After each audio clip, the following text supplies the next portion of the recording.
132 coureurs se sont engagés pour la 6e manche du Trophée Madio Crédit Mutuel à Civray, dans la Vienne. Tous les favoris sont là, à commencer par le leader du classement général. Mathis, t'es déjà premier du général, t'as gagné plusieurs courses, t'as encore envie de victoire. Comment tu vas faire pour gagner avec la pancarte? Bah forcément ça va pas être facile. Après avec les conditions météo là, c'est un peu risqué. Ça serait con de tomber en ce moment quoi. Après bon, on verra bien, on va tenter et voilà. En parlant des conditions météo, est-ce qu'elles peuvent t'avantager, toi qui viens du nord, une région où il pleut assez souvent? Bah je sais pas parce qu'à Nogent-le-Bernard il pleuvait autant et j'ai gagné. Alors peut-être ça va le faire. Et donc il y avait les championnats de France la semaine dernière. T'as terminé 6ème si je me trompe pas. Qu'est-ce qui t'a manqué pour aller chercher la victoire? Bon on s'est fait avoir, on a laissé partir l'échappée. Après pour moi j'ai fait trop d'efforts. Alors forcément au sprint j'étais pas forcément là. Mais bon 6ème c'est quand même déjà bien sur un championnat de France. J'aurais préféré aller sur le podium mais voilà. Merci et bonne course. Merci.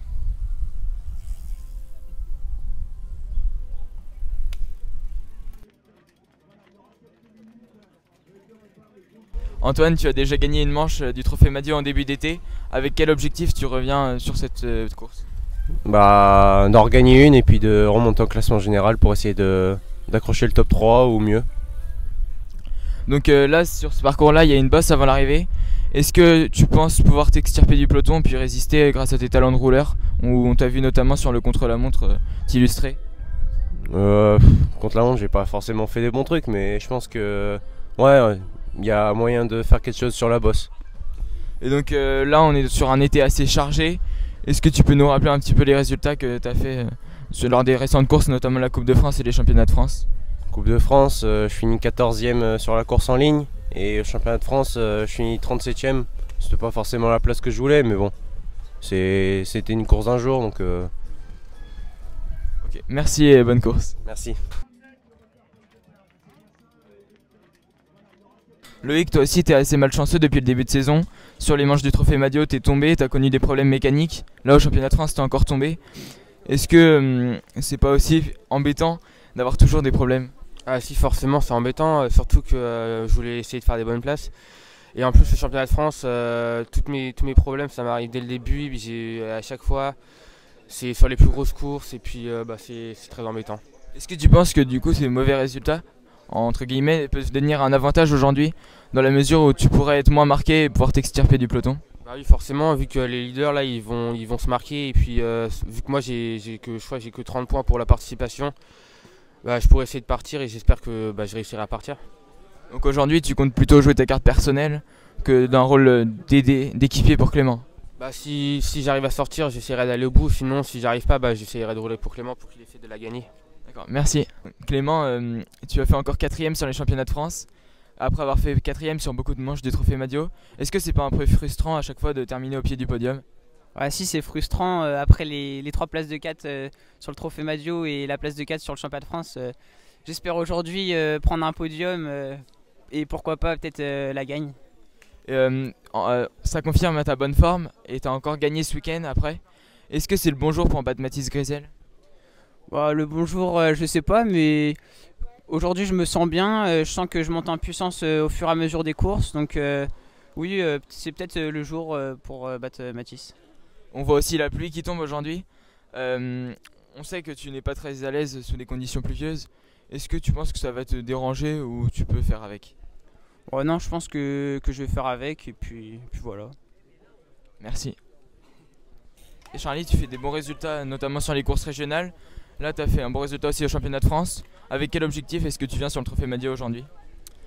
J'ai participé oui, déjà à des premières manches maillot, j'en ai fait 2 depuis le début de la saison. Celle-là elle est à 1 heure de chez moi donc je suis pratiquement à domicile.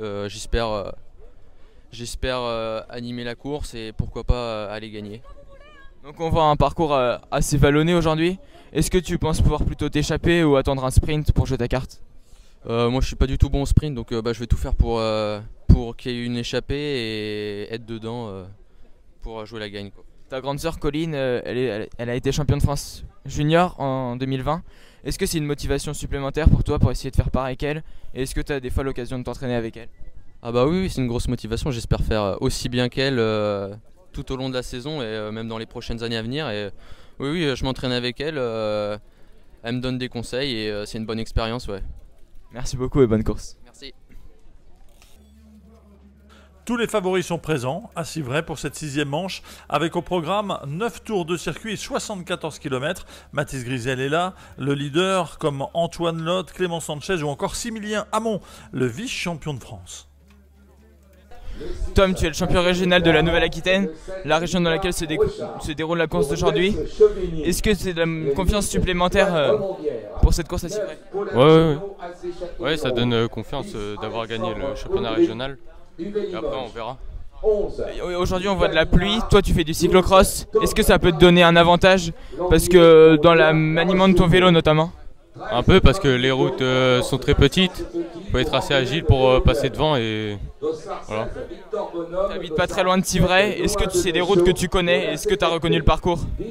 Ouais, je connais le parcours parce que mon frère, il l'a fait 2 ans de suite. Du coup, je connais un peu et après on verra. Merci, bonne course. Merci. 5, 4, 3, 2, 1 et c'est parti, sous vos applaudissements.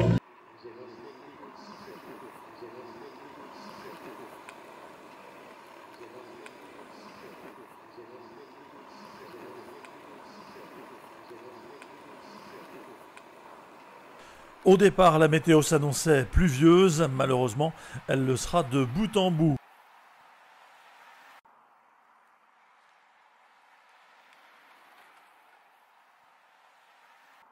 Des problèmes d'adhérence pour les coureurs, avec quelques chutes, heureusement, sans gravité. Des problèmes d'adhérence également, vous le voyez, pour certains spectateurs. Dès le 2e tour, une première tentative d'échappée avec 4 coureurs, Axel Roux, Yanis Bramoulet, Tristan Duchemin et Yanis Castel. Ces 4 fuyards seront rapidement repris par le gros du peloton. On retrouve aux avant-postes désormais Alan Masset de Liévin et Florian Gaillard de l'US Argentonnaise. Ils se retrouvent en tête au sommet de la principale difficulté de la journée, la bosse située dans le bourg de Civray. Si les favoris passent sans encombre, eh bien les moins à l'aise, dès que la pente s'accentue, commencent à perdre de sérieuses secondes.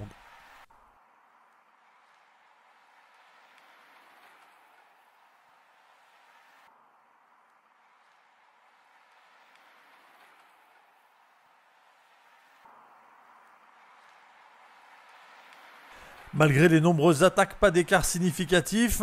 En tête de course, la météo maussade n'empêche pas, vous le voyez, le public de prendre du plaisir sur le bord du circuit.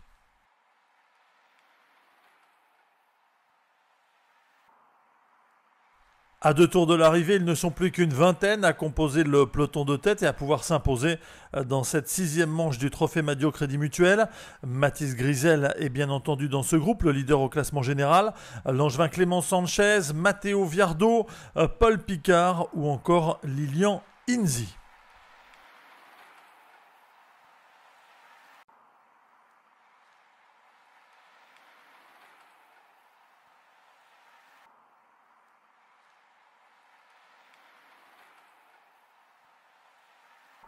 L'arrivée va finalement se jouer au sprint et c'est l'Angevin Clément Sanchez, 4e des derniers championnats de France cadets, qui va s'imposer en devançant Mathis Grisel de Nogent-sur-Oise et Gabriel Garçon de l'UC Nantes Atlantique.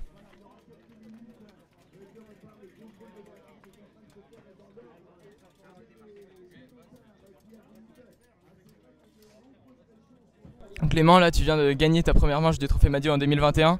Après tant de places de 4e, ça doit être une délivrance. Ah oui, c'est une délivrance. Je voyais que j'avais des bonnes jambes dans le sprint et j'ai gagné. En plus, ça n'a pas été une course facile, tu as pris des cassures, ça a roulé très fort, c'était assez tactique. Oui, c'était une course de placement et puis elle a été vachement épuisante avec la bosse qui revenait souvent. Ça faisait vachement mal aux jambes. Et puis dans les 2 derniers tours, on s'est regardé un peu et je savais que ça allait arriver au sprint. Du coup j'ai essayé de bien me placer et ça m'a permis de gagner. Tu nous avais déclaré en début de saison pour le compte Instagram que le sprint c'était pas ton point fort. C'est un problème réglé maintenant. Oui, c'est un problème réglé. Avec toutes les manches du Trophée Madio, je pense que je me suis amélioré au fur et à mesure de la saison au sprint. Du coup, ça représente quoi pour toi qui avait déjà gagné l'an dernier? Qu'est-ce qu'elle a de plus cette victoire? Bah, c'est une délivrance comme tu l'as dit, avec 4 places de 4 sur des grosses courses, enfin sur le podium et même gagné. Du coup, je suis super content. Puis on l'avait évoqué, tu montes en puissance. Tu l'as ressenti dans tes jambes pendant la course que ça allait mieux que sur d'autres courses? Ah oui, je l'ai senti, notamment là dans le sprint. Je voyais que j'avais des super jambes. Et oui, je pense que je monte un petit peu en puissance là. Merci beaucoup et félicitations. Merci. Mathis, tu viens encore de terminer sur le podium du Trophée Madio. T'es premier au général, c'est une sacrée domination cette année. Oui, franchement, je suis content. Mon but, c'était de faire le plus possible des podiums pour conforter mon classement général. Et c'est ce que je fais depuis toutes les manches. Du coup, je suis content. Après, j'aurais bien aimé gagner. Mais bon, deuxième, c'est déjà hyper bien. Oui, donc en plus, sur cette course, il y avait pas mal d'attaques. Et à chaque fois, on te voyait, c'était toi qui contrôlais le peloton. Est-ce que c'est un rôle assez difficile à endosser, ce rôle de premier au général? Je mettrai un truc au montage. Est-ce que c'est difficile à endosser? Ok. En plus, on t'a vu sur cette course, à chaque fois qu'il y avait des coups qui partaient, c'était toi qui roulais. Est-ce que c'est assez difficile à endosser ce rôle de premier au général? Bah oui, forcément. Quand j'attaque, tout le monde roule sur moi. Alors, je vais chercher, c'est un peu mon rôle. Alors, oui, forcément, c'est dur, mais c'est le jeu. Et puis là, est-ce que tu peux nous décrire un petit peu ton sprint à la fin où tu arrives à aller chercher la deuxième place? J'étais deuxième dans le virage. Et là, Clément, il lance et franchement, il est passé trop vite, impossible de le remonter. Merci, félicitations. Merci. Donc là, tu montes sur le podium pour la première fois sur le Trophée Madio. Ça doit être le résultat de nombreux sacrifices et d'entraînement. Ouais, j'ai senti qu'à Renazé, je tournais autour. Je me suis senti bien sur le chrono, mais vu que j'étais parti dans les premiers, je n'ai pas été très avantagé. Malgré tout, là aujourd'hui, j'étais un peu dans toutes les cassures, mais j'ai senti que j'étais bien. Donc dans le sprint, j'ai fait une bonne remontée, je pense. En bas du radar, j'étais dans les 15e et j'ai tout remonté. Et au virage, je viens dans les 5 et je pense que je fais un bon sprint. Surtout que là, donc, tu venais de participer au championnat de France, où ton coéquipier Similien Hamon avait pris la deuxième place. Ça doit être un beau fin mois de juillet, début mois d'août pour toi. Ouais, on était très contents pour Similien, même s'il n'a pas pu ramener le maillot, mais bon, il est tombé sur un bon Paul Sexa. Nous, on a bien contrôlé avec les Pays de Loire derrière. Clément qui va faire 4e, vraiment un bon bilan. Là, je pense que je vais avoir une bonne fin de saison. Donc là, en plus, avec ta remontée, tu vas pouvoir remonter au général grâce à ce podium. Tu peux peut-être penser au général du Trophée Madio pour cette fin de saison. On va essayer de remonter dans les 3, même si Antoine et Clément et Mathis sont vraiment loin devant. J'ai participé que ma 3e Madio. Là, je sens que je suis parmi les meilleurs. Mais bon, les Madios, c'est quand même assez aléatoire, donc faut être bien le jour J. Merci beaucoup et félicitations. Merci. Jules, 11e, premier KD1. On t'a vu à l'attaque sur cette course, est-ce que tu peux nous la décrire un petit peu s'il te plaît? Oui, voilà, j'ai essayé, je voulais me faire plaisir aujourd'hui, donc j'ai essayé de sortir à plusieurs reprises et je me sentais bien aujourd'hui et j'avais des bonnes jambes, donc je me suis dit je vais me faire plaisir à l'avant. Voilà, je suis parti de nombreuses fois, mais bon, derrière ça voulait pas me laisser beaucoup d'écart et voilà, une arrivée au sprint où malheureusement je suis mal placé dû à des crampes et un peu de fatigue, donc voilà, je fais 11e et je suis content, j'ai animé la course et c'était mon objectif. Oui, c'était un parcours compliqué avec une bosse assez raide apparemment avant l'arrivée. Comment tu gères cet effort avant de sprinter? Oui, c'est vrai que voilà, la bosse ça faisait une grosse sélection, on n'arrive pas à beaucoup et puis il fallait être placé avant la bosse et c'était ça qui allait déterminer les places à l'arrivée. Donc avec cette place de premier KD1, 11e, on peut peut-être espérer te voir en haut du podium l'année prochaine? Oui, c'est vrai que c'est de bon augure pour l'année prochaine. Après voilà, rien n'est fait, je vais partir en coupure, je vais me reposer et on verra bien l'année prochaine. Merci, bon jeu. Merci beaucoup. La 7e manche du Trophée Madio Crédit Mutuel aura lieu le 15 août prochain à Saint-Martin-de-Landelle.